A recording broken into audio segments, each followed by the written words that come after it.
Le rughe della vecchiaia firmano le più belle scritture della vita, quelle sui quali i bambini imparano a leggere i loro sogni.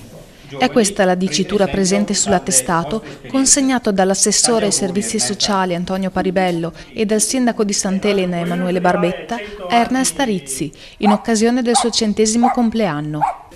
È stato un secolo vissuto intensamente e un traguardo importante, quello di nonna Ernesta, che è nata l'8 ottobre di 100 anni fa ed ha festeggiato il centenario circondata dall'affetto di figli, nipoti e del pronipote, assieme a tutto il suo paese.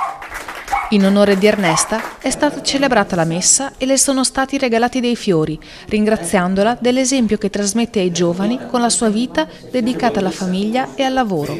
La nonna del paese ha mostrato con fierezza le sue fotoricordo, quella col marito e quella scattata al mercato, quando aiutava il consorte venditore ambulante di alimentari.